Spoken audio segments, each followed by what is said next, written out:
Hello and welcome to this special episode of the IFS Zooms In. I'm Paul Johnson, Director of the Institute for Fiscal Studies, and we're here today to talk about this spring budget, what the Chancellor announced and our initial analysis. Joining us are early years expert Christine Farquharson, tax expert Helen Miller, and public finances expert Ben Zaranko, all colleagues of mine here at the IFS.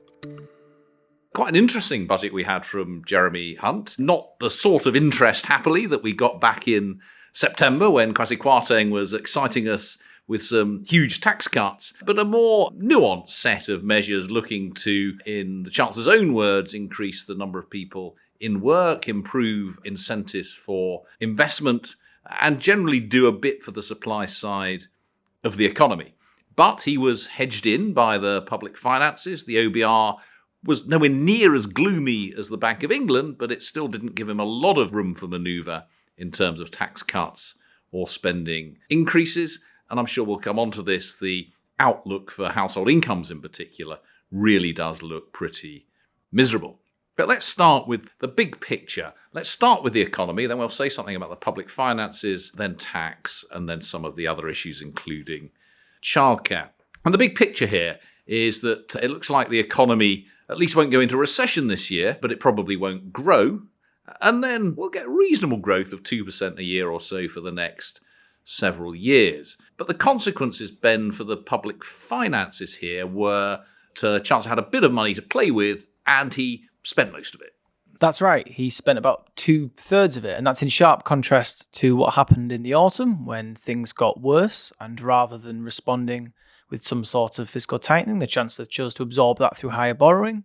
This time, things have got better, and he's gone great and spent it. He's spent it mainly on things aimed at boosting the UK's rather dismal growth prospects around things encouraging employment or encouraging investment, but there's no getting away from the fact that, yes, he spent it. And his key fiscal target is to be getting debt down in the last year of the forecast period, which is in 2027-28. And he's just about meeting that target. He is just about meeting that target. Back in the autumn, we said he was meeting his fiscal target by a hair's breadth or something similar. He's managed to go even tighter. It was about 9 billion previously, now about 6 billion.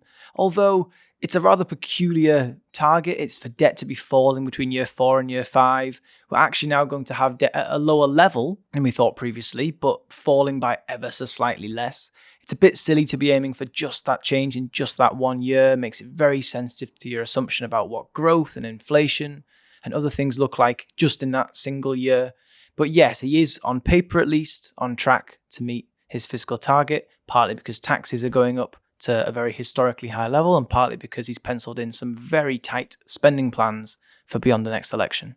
All of that really matters, and we'll talk to Helen about the consequences of this particular target for actually messing up one of his big tax policy changes. But I think the real picture for me on the public finances here is that, as you say, Ben, he's got record high levels of tax going forward and really quite tight public spending forecasts over the next few years. And yet he's not managing to get debt coming down in any serious way. And of course, a large part of the reason for that is, first, very high spending on debt interest, and second, pretty feeble economic growth. Are we stuck with debt at this high level into the indefinite future? At least over the next few years, we certainly look like we're going to be. It's worth saying that the Chancellor, in some ways, was quite lucky. He was quite lucky we had a warm winter. He was quite lucky that energy prices came down. He's quite lucky that the OBR is among the most optimistic of all the independent forecasters. But in other ways, he's actually picked quite a bad time to be Chancellor. The OBR say that basically, of any time since 2010, to get debt falling now requires fiscal policy to be even tighter because of the higher debt interest, because of those dismal growth forecasts, because we've got a higher level of debt to begin with. So he's actually having to try really hard just to get debt effectively flatlining. And it would take something quite dramatic to put it on a decisively falling path over the next few years, or indeed into the medium term. And indeed, he's only getting there by really, let's be blunt, making some stuff up. He's making up the idea that we're going to, after the next election, he's got any control over what happens to public spending, and he's saying that's going to be ever so tight.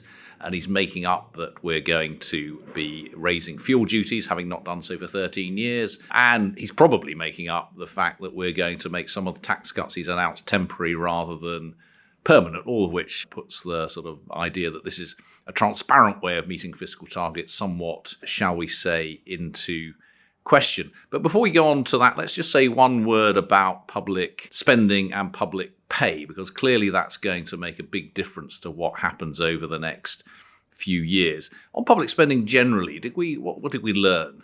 We didn't learn an enormous amount. There was a bit of extra money for defence, and there was some extra money for the high-profile childcare announcements, which I'm sure we'll come back to.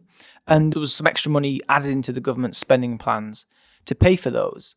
Looking into the medium term, the government spending plans, so beyond the next election, were left broadly unchanged, growing by about 1% per year in real terms. So effectively, not much was in the budget. One thing that is difficult is that there are clearly still ongoing public sector strikes. Indeed, there were big strikes on the day of the budget itself. There are now rumours within the last few hours as we record this that there's going to be a deal proposed to end the strikes within the NHS, but above what was previously budgeted for. And what remains very difficult to see is how you can have a bigger pay award than what departments have said is affordable without providing any extra cash. It's very difficult to see how you square that circle. You can do something one-off. You can provide some sort of bonus or a backdated pay award, but a proper consolidated pay award that goes right into the future is probably going to need extra funding. And the Chancellor made no allowance for that in his budget. And it'll be interesting to see how they try to work through that over the coming months. Okay, we'll probably come back to some of that. And actually, we might come back to you, Ben, to talk about living standards a little bit. But let's move on to tax. I mean, let's start with some of the ways in which what we've just been talking about relates to tax. So actually, Helen, let's start with something that wasn't mentioned in the budget, but which has been announced a little while ago, which is the freezing of income tax allowances and thresholds. That is actually a very big tax rise, both coming in this April and indeed over the several years that we're in the middle of at the moment. Can you just explain to the listeners how changing nothing, in a sense, actually turns into a big tax rise? Sure. So there are allowances in the tax system that dictate when you start paying tax, so the personal allowance for income tax, and when your tax rate increases. And of course, over time, as we definitely know nowadays, prices are going up.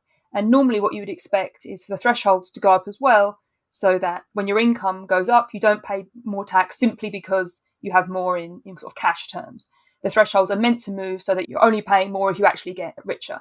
So that's not what's happening. Instead, the government has frozen basically all of the thresholds in the income tax and national insurance systems, so that as prices go up, as inflation gets higher, more people get not only dragged into tax, but also dragged into higher rates of tax. So we can give you a sense of scale of that. Just this year alone, the effect of freezing the thresholds mean that there will be 1.7 million more people who have to start paying income tax. And there'll be 1.2 million more people who are higher rate taxpayers. Now, that's just 1 year of this policy of freezing thresholds. If you pan out and look at the effect of the entire 6 years, because that's a policy that's going to be in place for 6 years, then actually there'll be 3.2 million people who will be paying income tax that wouldn't have been paying income tax had the thresholds been uprated with inflation, and another 2.5 million people who will be paying higher rates of tax. And as you said, Paul, we don't think of that as a tax rise in the sort of classic sense because rates aren't changing.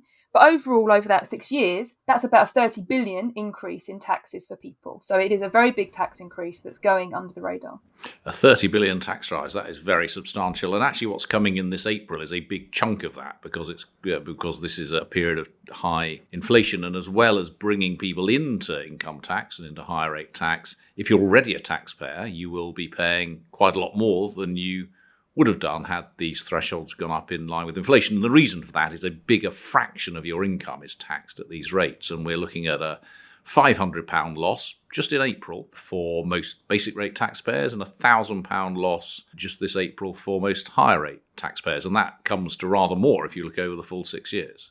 Yeah, so people won't have heard about a tax increase in yesterday's budget because it wasn't announced then, but people are going to be substantially poorer than they would otherwise have been because of these freezes in income tax thresholds. There was another non-change, as it were, which is a constant non-change, which is the failure to increase duties on petrol and diesel in line with inflation. And again, rather like tax allowances, if you don't respond to inflation, you're making real changes to the tax system. And the fact that these duties haven't gone up now for 13 years means that the level of tax on petrol and diesel is much, much lower than it was 13 years ago.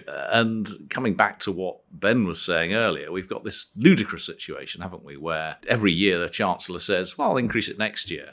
And every year he never does. Yeah, and it really is ridiculous. Now, back in 2010, we had a system where prices rose and every year the government put up fuel duty just to meet the effect of those rising prices. And that was expected to go forward. And then every year since then, they've said, yes, next year we will do that. We'll revert back to the default uprating. And every year when it actually comes to it, they've said, oh, no, not this year, next year. And of course, maybe the first couple of times you could see that maybe it was a temporary measure. Now, after 13 years, I don't think anybody believes that next year, in an election year, is going to be finally the year where the promise comes true. And it wouldn't matter, I don't think, that if the government said, we want to cut fuel duty, that is completely the government's choice to do that.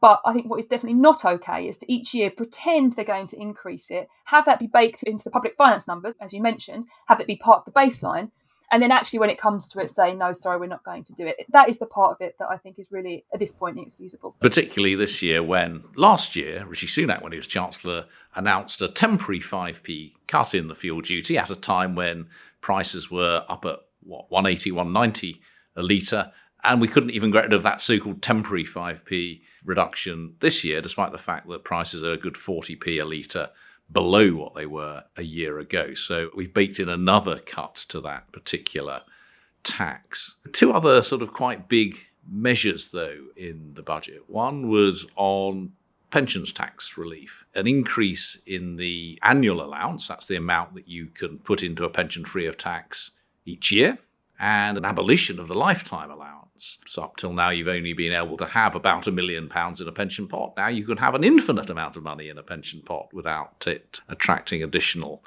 tax. Could you just tell us a little bit about the history of where we got to in the pension tax system and why we ended up with allowances like we did, and then why the Chancellor has made these quite generous changes?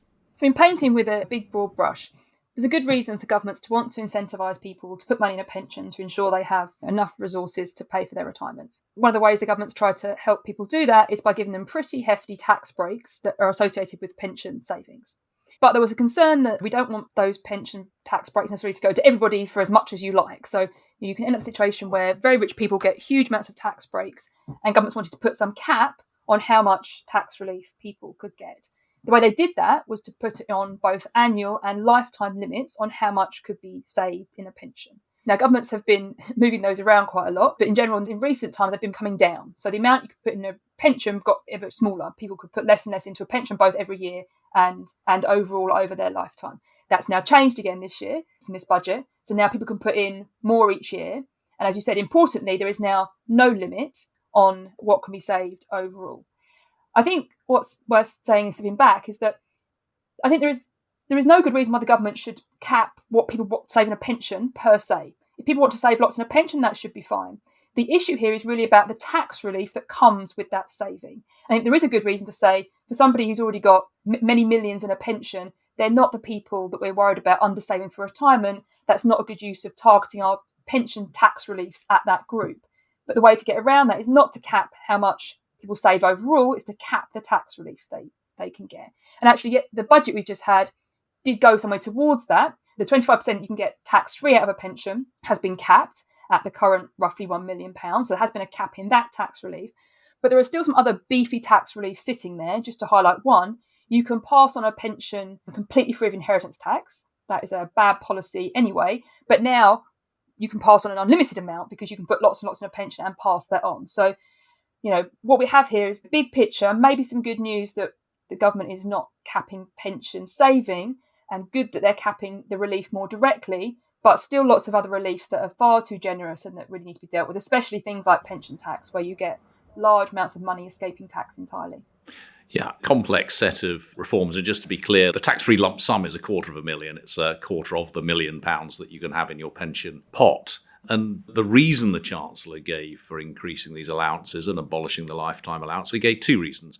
One, he said he was concerned about doctors in the NHS leaving work because it wasn't worth their while working. And the other was he thought that making these changes would actually have an impact on number of people more generally in work. I mean, I have to say, I think if he's really concerned about the NHS pension scheme, then he should have done something to the NHS pension scheme rather than something to the entire tax relief system. And I think the chances of this making a measurable difference to the number of people in work are extremely low. And indeed, it could go the other way. If you put more money into your pension, you may feel you can retire a bit earlier. I think my real worry about this, and we'll come on to a similar worry about corporation tax in a minute, is that we've got no idea what the tax strategy is here. He's just reversed sort of 10 years of Conservative Party changes. He's done nothing, as you say, about limiting some of the other egregious reliefs in the system of taxing pensions. And he seems to have been blown by the wind when, frankly, a few really rather highly paid hospital consultants have pushed him to make £1 billion a year change to the tax system. What I'd really like to see is some genuine sense of direction. And talking of genuine sense of direction, let's come to corporation tax. We had a genuine sense of direction, didn't we? We had a decade of the corporation tax rate coming down from 26% to 19%. In a general sense, we had a government that wanted low rates of corporation tax. Then a couple of years ago, Rishi Sunak suddenly announced it's going to go up to 25%. And then in this year's budget, Jeremy Hunt has suddenly come up with another enormous change to the structure of corporation tax, the full expensing of investments. First of all, just tell us a little bit about what that means. Sure. When a firm invests, so they could be buying a tractor or buying some new desks for an office or building a new building, they can deduct the cost of that investment from their profits when working out how much they're going to be taxed. But exactly how they can deduct that investment depends on a complex set of rules to do with the capital allowances rules. So some investment can be deducted immediately, and some investment you get to write off over a number of years. And the change yesterday basically means that now, for all plant and machinery investment, you can immediately deduct it from your tax, at least for the next 3 years. And that basically is a more generous treatment. So investment costs can be deducted more quickly. That's going to be good for investment incentives overall. That's good for investments overall, but there are two things I think we're worried about here, aren't there? Let's start with the first one, which goes back to what we were talking about with regard to the public finances. This is limited to 3 years, and then officially at least, this lovely new full expensing is going to go away again, partly because that makes it possible to meet the fiscal targets that Ben was talking about. Do we think this is sensible? Definitely not. So, yes, you're right, it's temporary, it's only for 3 years. And regardless of whether you think it should be temporary or not, the reason he's made it temporary is definitely not sensible. So what's basically happening here is that the policy comes in place for 3 years as a revenue cost. Then the policy stops because investment would have been pulled forward to take advantage of those new generous allowances. Actually, after the policy, there's a revenue boost for the government because investment falls. So there's a very clear timing of government revenue here that happens to help the government scorecard, and that is absolutely not a criteria you should be using to set corporation tax. On the sort of real economics of should this measure be temporary, I think the answer is no. We're not in a weird economic period now where we need a sort of a short-run boost to investment. Quite the opposite. We're in a period of long-run, sort of low business investment in the UK. We need a long-run solution to that. We need a stable corporation tax base that makes companies want to invest. And I think it's true in all areas of tax that you want a stable system. I think it's particularly true when you're talking about business taxes because firms are making very large, multi-year decisions about whether to basically commit very large sums of money to these investments. Having a corporation tax regime that I think literally has changed every year since 2010 is not a good way to give companies the certainty they need to decide whether their investment is a good idea or not. And sadly, that has that in common with the pension tax regime we were just talking about. No one's got any idea whether it's going up, down, or round and round. Mostly round and round. And indeed, it's not just that the Chancellor will get more money in 4 or 5 years' time because this is temporary. Actually, the projection are that the temporary nature of this will mean that company investment will actually be lower in 5 years' time than if this had never happened, which is not a sensible way of running a wealth stall. The other issue of concern, I think, Helen, is that different ways of investing get treated very differently. And whilst overall you might think just writing off your investments against corporation tax straight up front makes sense, it matters how you finance that. And in particular, you find that this gives huge incentives for firms to finance their investments via debt. Yes. So we often are used to looking at average numbers, but it's really important, I think, in this area to dig beneath those and look, as you say, across different assets. So what you're investing in, whether it's a tractor, or a computer or a piece of software, and whether you're financing it by equity, so by having some people buy some shares in your company, or whether you're having it like a bank loan, all of those things and how they're treated in the corporation tax space have a big effect on the incentives created by tax. So yeah, at the moment, equity finance investments under this new regime will be in the right place, by which I mean tax will no longer be discouraging people from making those investments. But for debt finance, because people can deduct now both the full cost of the investment and the financing cost, the interest costs, the system's basically allowing them to deduct too much. So you can be in this extremely perverse situation where an investment before tax could be loss-making. It could be a commercially bad idea that shouldn't happen. But after tax, because of the allowances that are so generous, it can actually make the company better off.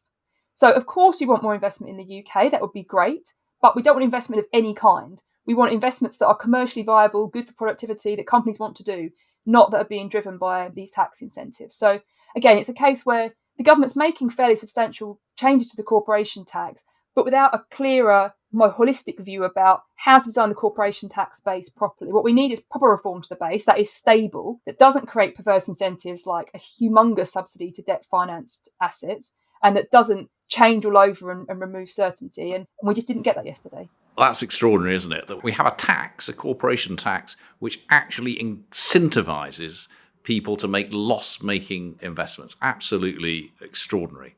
We could go on about tax for ages. We are, after all, the Institute for Fiscal Studies, but we probably need to move on. And Christine has been sitting here patiently for a while, waiting to tell us about the childcare changes. So that's the third leg of the big story in this spring's budget. And I think probably the thing for which this budget will be remembered potentially in 10 years' time, and potentially after many of the recent fiscal events have been long forgotten. Because, Christine, what we've seen, I think it's fair to say, is a significant and no doubt permanent extension in the scope of the welfare state. I think that's absolutely fair to say. And you were talking to Helen about a long-term strategy and a long-term trajectory. That's really what we've seen when we look at the early years. If you go back to 2000, we spent around £1 billion per year on subsidizing childcare and early education. That then doubled in real terms by 2010. It's then doubled again in real terms since 2010. And with yesterday's announcements, it's set to double yet again by the time we get to 2027. So we'll be spending around £8 billion a year. That's a really extraordinary change to have seen over less than 30 years and really reflects the different and probably increasing demands that parents are putting on the state. And a very good example of how spending in particular areas can ratchet up in ways that almost certainly weren't intended when the first few pounds of spending was put into this area. So what the Chancellor did was extend what's called the 30 hours of free provision to the parents of children aged between 9 months and 3 years, or up to the end of the point at which they're 2 years old, for parents where both are working. Can you just put that in the context of what the current provision is? So basically, we've extended to 2-year-olds and below some current provision. That's right. So childcare support in England is ridiculously complicated at the moment. We have something like 8 different programs to try and help parents with the cost of childcare. It's really hard to navigate. It's really hard to work out what people are entitled to, let alone to claim it. But the 3 big ones for what's called the free entitlement or the funded childcare hours, we have a universal 15 hours for all 3 and 4-year-olds. We have 15 hours for some disadvantaged 2-year-olds. And then we have this 30-hour offer. At the moment, that's for 3 and 4-year-olds in households where all adults are in work. What the Chancellor has done is he said he's going to extend that all the way back down to 9 months. So capturing children from the end of maternity or parental leave all the way up until the time that they enter school. But that's only if they're in working families. What we haven't seen is a similar increase in the universal entitlements for those children at younger ages. And that's because this is explicitly a policy designed to get more parents and particularly more mothers into work. So this isn't, as it were, aimed at the welfare of children. This is aimed at, in the Chancellor's words, improving the work incentives for their parents. Very much so. If you look at how spending on childcare in the early years is targeted at different groups, this really completely blows out of the water what we saw before. Up until this year, we spent around half of our total childcare budget on universal programs that it didn't matter how much you earned or how much you worked, you just got that by virtue of your child being 3 or 4 years old. That universal spending is going to fall to about a quarter of the total pot by 2027. By contrast, the share of spending that we target on working families is going to roughly double from about 30% right now to more like 60% in 2027. But there's more to this here, too, because although we might look at this and say the Chancellor really wants to improve work incentives and get people back into work, that's part of what he's doing. But part of what he's doing is paying families for childcare that they're already using for hours that they're already working. And actually, we reckon that's about 5/6 of the total childcare spending through this policy is going to go on childcare that parents otherwise would have bought for themselves. So actually, I think that looks even more like a policy aimed at supporting parents with the costs of childcare, even more so than one aimed at helping parents to work, and certainly not one that's about child development and early education. Yeah, I think that's really important. And of course, this is one of the things that makes this politically viable and popular is that, as you say, the vast majority of this money is going to be a straightforward transfer to families currently paying for childcare who would have paid for childcare when new children come along, which is a perfectly reasonable way of using money if you want to support that group in the population. But you shouldn't pretend that most of this money is going to increase the numbers of people in work. We don't know how many people will move into work. The OBR thinks around 70,000 additional people in work as a result of this, but with a large amount of uncertainty around that. But in the end, this will no doubt be wildly popular among people who benefit, but it is mostly a transfer from the taxpayer to families with 1 and 2 year old children. I think that's right. And I'd pick up on the point you made about this. That's not a stupid way to want to spend your money. It's true that families with high childcare costs for their young children, it's really expensive. And for some families, that is a genuine burden. This is an expensive period of life. It's not crazy to want to help families to subsidize them to smooth those costs. But the way that the Chancellor's chosen to do that is by intervening in quite a significant way in the childcare market. The government right now sets the price for about 50% of the preschool childcare hours that are delivered in England. After this reform, even before anybody changes how much childcare they use, that's going to rise to about 80%. And so that means that the pressure on Whitehall to get the funding rate right for those hours has just ratcheted up enormously. Now, if all you really want to do is support families with young children through quite an expensive period of your life, there are other policies available to you, things like child benefit, that would let you transfer that money without necessarily potentially having these big impacts on the availability and quality of the childcare that we all rely on. And the really important point here is, as you say, Whitehall has to get it right when it determines how much goes to childcare providers in respect of each child. Put too little in and they won't be able to do it, or they'll do it at the cost of very poor quality, or they do it by charging an absolute fortune to the few people who are paying privately. Give them too much and you're wasting public money. So a really tough judgment of the kind that governments are not necessarily very well placed to make. One last point, and this probably sounds a little niche to listeners, but it is quite an interesting one. We've talked about this as if everyone in work is entitled to this subsidy, but actually if one partner earns more than £100,000 in a year, then you're not entitled to it. And indeed, if you earn £99,999, you are entitled, and if you earn £100,000, you're not. So what's the consequence of that? The consequence of that is that parents who are facing a choice of whether or not to take that pay rise that would take them over that £100,000 threshold are going to have to be thinking very carefully about that decision. Indeed, in strict financial terms, once you take into account the childcare costs of a couple with 2 very young children under the age of 3, paying for 40 hours a week of childcare, they would be better off at any point between earning £100,000 a year and earning £135,000 a year. They'd be better off saying no to that pay rise and sticking at $99,900. Or they'll have to think about using the new freedoms for pensions allowances and really topping up and maxing out their pensions, which in any way is a bit of an odd way of thinking about the kind of stage of life that we want people to be maximizing pensions. But I would also say that this ties into a broader question about the design of this policy. This £100,000 cliff edge is one place where actually the labour supply incentives from this policy perhaps aren't quite as clear as we might think that they are. There are other oddities here too. At least under the current 30 hours offer, there's some amount of waiting period baked in because parents have to apply, they have to show that they're eligible, which means they have to show that they're already working. And it takes a few months for that to get sorted through before those 30 hours become available. If the government is going to replicate a similar system, now all the way down to those children aged 9 months, we're going to see a lot of families being expected to stump up for childcare costs at the beginning of their move into work before being able to claim those 30 hours. That's particularly odd because in his budget, the Chancellor tried to remove some of those upfront barriers in other parts of the childcare system, notably universal credit subsidies for families on low incomes. So trying to get labour supply done through a policy that was initially designed as an early education offer leads to a lot of real oddities about whether the policy actually looks like what we would optimally have if we have that goal in mind. That's fascinating stuff, particularly that difference now between the universal offer and universal credit.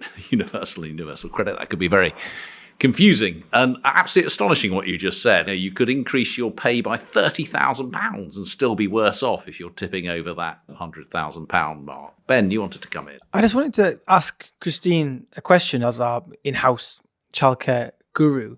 Given that if you have an income of £100,000 and you want to send your kid to a state primary school, we don't withdraw that access and we don't charge them for it.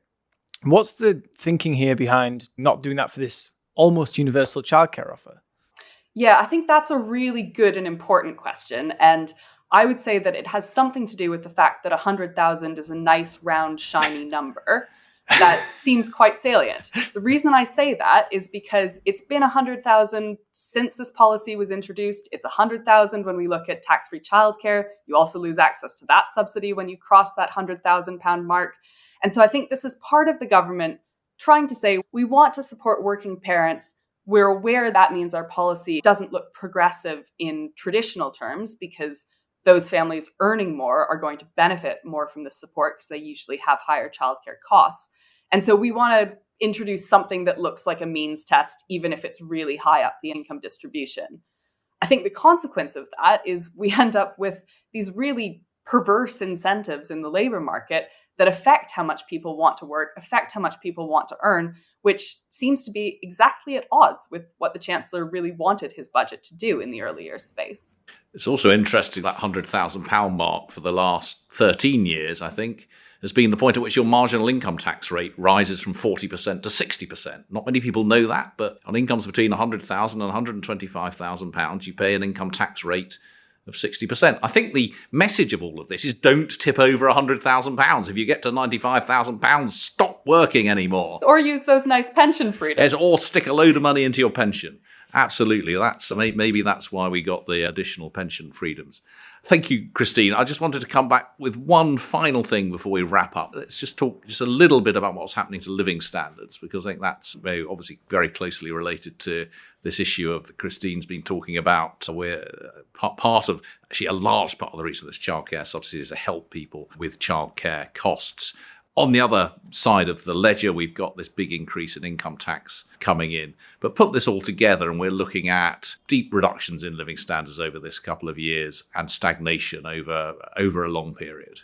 Yes, the next 2 years, the year in progress and the next one, are not going to be good. If they're going to be slightly better than we previously thought, if they were previously expected to be absolutely catastrophic, then are now merely meant to be terrible. But still the 2 worst years on record for household living standards under the OBR forecasts. Even by 2027, living standards will be no higher than in 2019, basically where they were in 2017.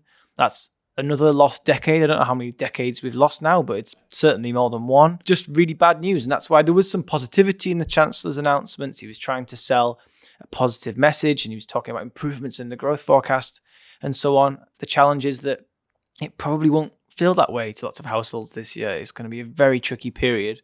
And we shouldn't lose sight of that, even though maybe things aren't quite as bad as we feared before Christmas.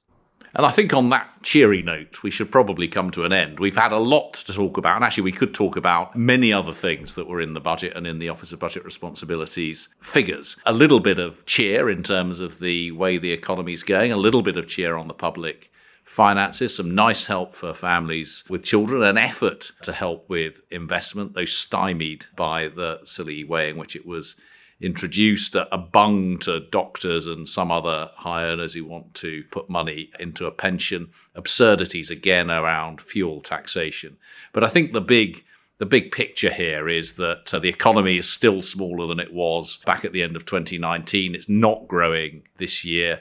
Household incomes, because of the big surge in inflation and also partly because of the big increases in taxes, are going down, and they're going down quite fast. And we're in the middle of a very short and very quick increase in the tax burden and a long drawn out stagnation in household incomes, which is not going to leave people feeling desperately positive after all of this. I think we might give Jeremy Hunt a 7 out of 10 for effort on this budget, but probably no more than 5 out of 10 for attainment, given that his efforts did seem to go awry rather when it came to some of the announcements that he made. Anyway, that is it for us on the spring 2023 budget. No doubt we will pick up many of these themes as we do our podcasts through the year. So thank you for listening to this special episode of the IFS Zooms In. To see more of our work, visit www.ifs.org.uk. And to further support us, do please consider becoming a member for as little as £5 a month. You can find out more in the episode description. See you next time.